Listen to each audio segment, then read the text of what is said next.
যেই জুলাই বিপ্লবের কারণে আমরা নির্বাচন করার সুযোগ পাচ্ছি, সেই হত্যা মামলার আসামিকে আপনারা বৈধ ঘোষণা করে দিলেন। এই প্রশাসন দিয়ে সুষ্ঠু ইলেকশন সম্ভব নয়। দুই জায়গার জেলা প্রশাসক বিএনপির প্রার্থীকে দ্বৈত নাগরিকত্বকে প্রয়োজন মনে না, ডকুমেন্টস আরও প্রয়োজন মনে করেন না, বৈধ ঘোষণা করে দিয়েছেন।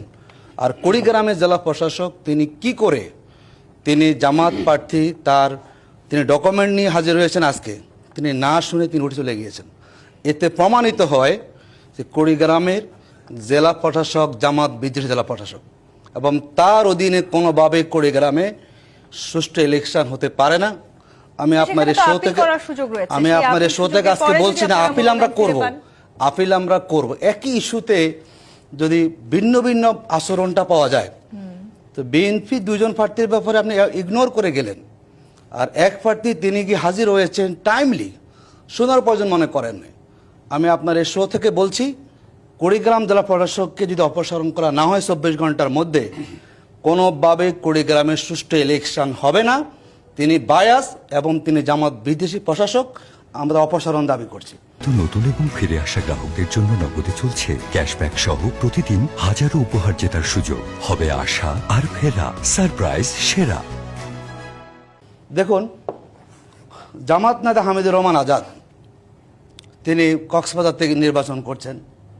তিনি একটা ট্রাইব্যুনালের মামলার তিনি আসামি ছিলেন। এই আসামি থাকা অবস্থায় তিনি 1.5 বছর পার্লামেন্ট মেম্বার ছিলেন। 18 সালে তার নির্বাচনে তিনি মনোনয়নপত্র বৈধ ঘোষণা হয়েছে। তিনি 70 মামলার আসামি। তিনি কক্সবাজার জেলা প্রশাসক তিনি কি করলেন, তিনি ওই মামলাটাকে নিয়ে এসে অবৈধ ঘোষণা করে দিলেন। আবার দেখলাম একই কাণ্ড, 7 মামলার আসামি, জুলাই বিপ্লবে তিনি অপরাধ করেছেন, অন্যায় করেছেন।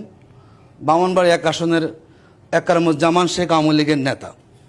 আবার দেখলাম মুন্সিগঞ্জ 1 আসনে বিএনপির মনোনয়নপ্রাপ্ত আবদুল্লাহ সাহেব, তিনি জুলাই ছাত্র হত্যা মামলার আসামি। তাদের মামলা থাকার পরও তারা বৈধ হয়ে গেলেন। যেই জুলাই বিপ্লবের কারণে আমরা নির্বাচন করার সুযোগ পাচ্ছি, সেই হত্যা মামলার আসামিকে আপনারা বৈধ ঘোষণা করে দিলেন। আর দীর্ঘ 15 বছর যারা জুলুম নিপীড়ন সহ্য করেছে, যারা শতাধিক মামলার আসামি, তাদেরকে আপনি ওই পুরনো একটা মামলাকে নিয়ে এসে অবৈধ ঘোষণা করলেন। তার মানে হচ্ছে, যেটা আমরা আশঙ্কা করেছি, এই প্রশাসন দিয়ে সুষ্ঠু ইলেকশন সম্ভব নয়। তারা এখনই প্রমাণ করে দিয়েছেন তারা নিরপেক্ষ নির্বাচন করতে পারবেন না।